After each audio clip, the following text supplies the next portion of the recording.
Good morning, viewers all over the world. Good morning, fellow Nigerians. Today's message is a message concerning all Nigerians. Because from all indications, Nigeria and Nigerians, we are becoming like that proverbial farmer who built fire in his farmhouse to keep himself warm during Harmattan. And a stray camel came across his farmhouse and said, "Oh, please, sir, could you please help me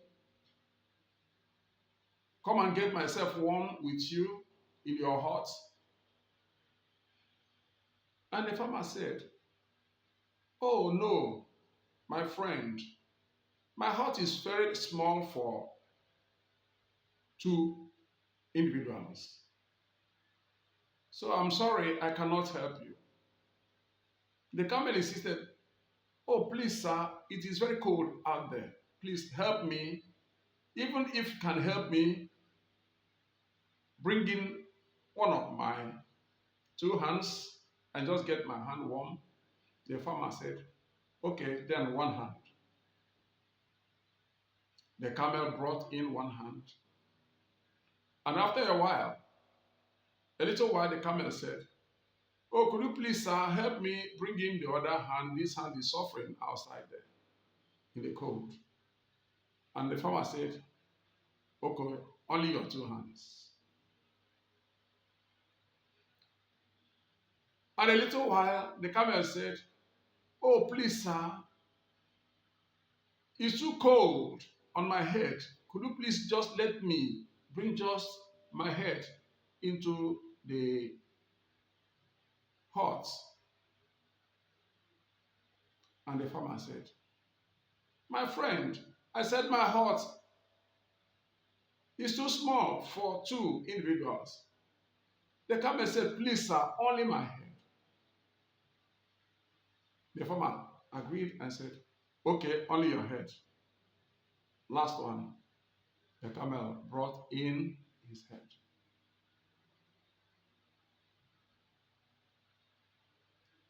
And he got more comfortable there.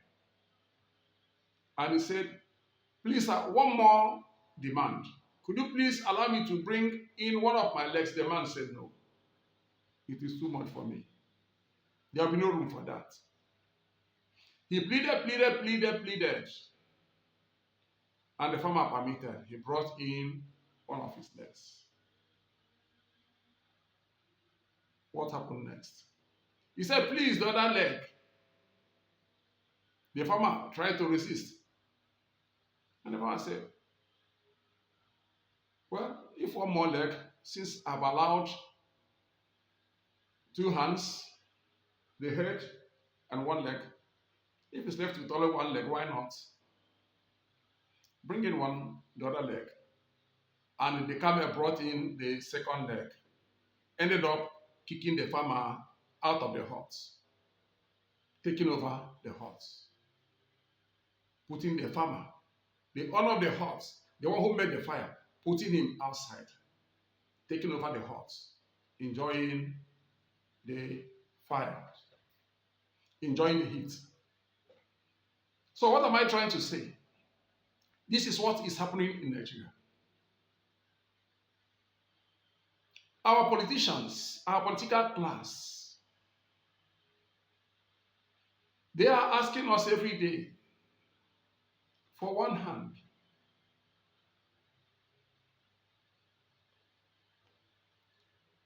We are permitted the first hand. We are permitted the second hand.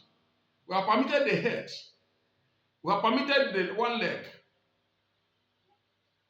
It's now left with the second leg.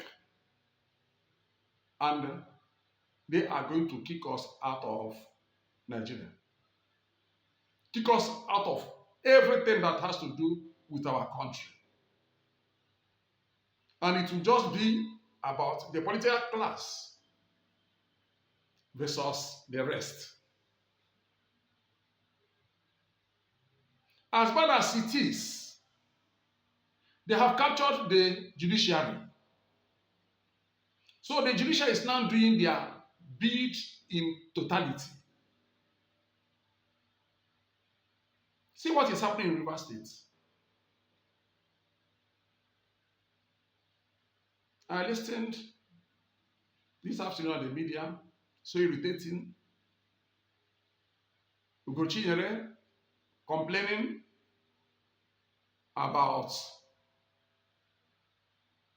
the genius of our judiciary over the River State issues. Until Nigerians will stand, will rise collectively against these shenanigans. These people can never stop at anything. Now, like I said in my previous video,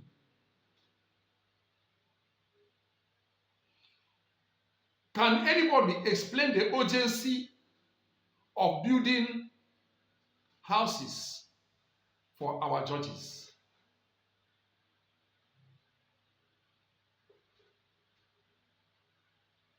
Can anybody explain this? These people are not homeless.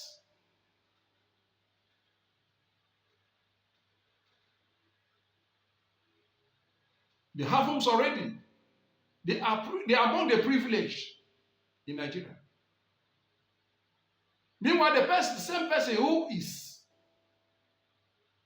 budgeting to build houses for our judges is the same person that is threatening to throw innocent beggars out of Abuja.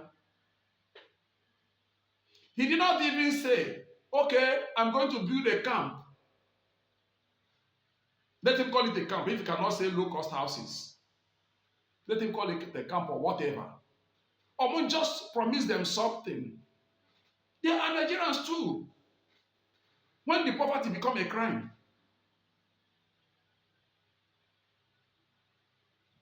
they are Nigerians, the only poor. But still, they have equal citizenship with the judges. But these people, these poor beggars, are the people that will stand under the sun for the whole day to make sure they cast their votes.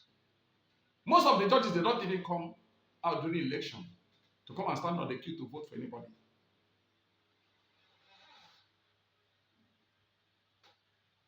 So, here we are. Our judges, the entire judicial must be very, very careful with Nigerians this time around.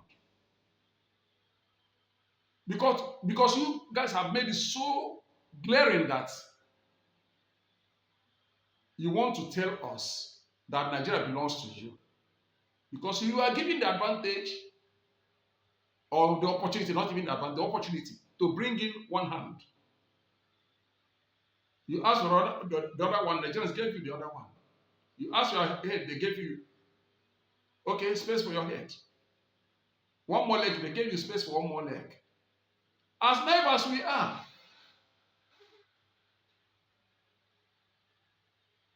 it's only left with one leg, and they'll kick us out if we have not already given the second leg anyway. Because it is now. It appears we must have given the second leg. What am I saying? We have given it. All we need to do now is just to resist leaving our hut. That's all we can do now. It's no more a question of having given it or not. We have.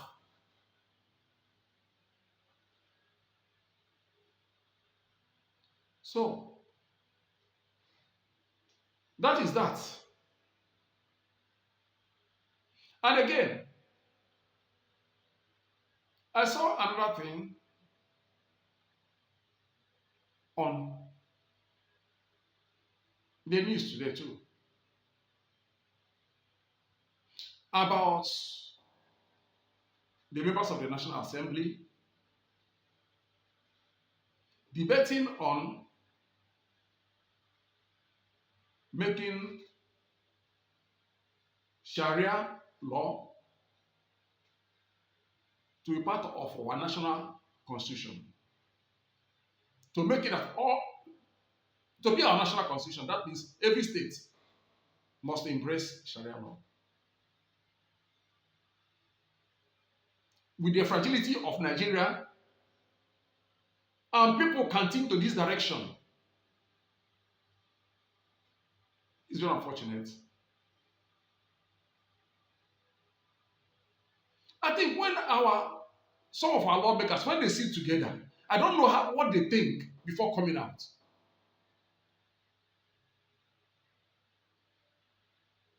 Already the heat in Nigeria is too much. For people to come and start thinking of imposing themselves, their will, their wish, whatever they believe in, on other people. Please, please,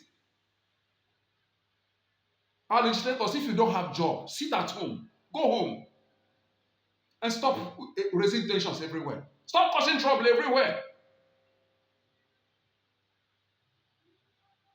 With everything that is happening in Nigeria today, all you think that you can bring to the table is Sharia law.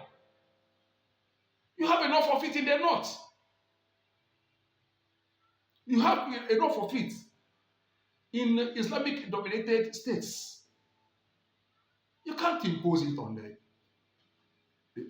Nigerians, both north and south. It's not possible. It's not possible. No matter how much you fight to even pass it as a bill.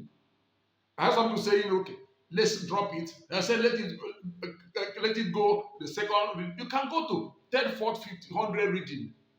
It will not make any sense. You are just causing confusion for nothing. Because the content of the Sharia law, people in the South cannot obey it. It's not their way of life.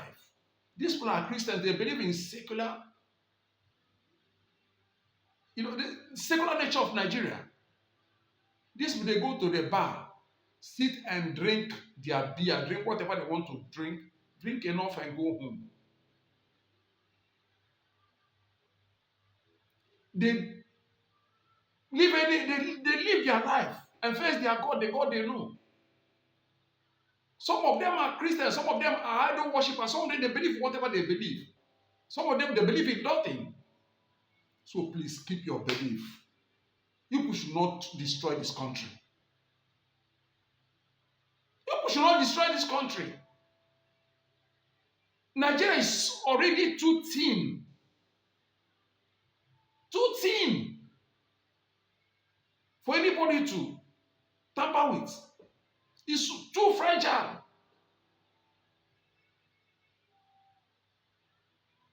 Any little mistake can ignite what people cannot even imagine. These are two different people. Let us understand this. The North and the South, they are two different people, two different orientations that have decided to come together and form a country. Please, let us form this country and be one country, respectfully, respecting one another. Let us remove that mentality of born to rule. That time has far gone. And it cannot work. And nothing can make it work. You are only trying to incite another situation that we don't know how far it will take Nigeria and how backwards it will take Nigeria. Please, let's stop that nonsense. That thing is not. It's okay in the north. Yes, it's their way of life. What's wrong about it? They are not complaining. But don't give it to somebody who is not his way of life. You are not imposing it on the person. It's undemocratic. Whenever you try to twist it, it's undemocratic. Let us respect each other's boundaries. Please.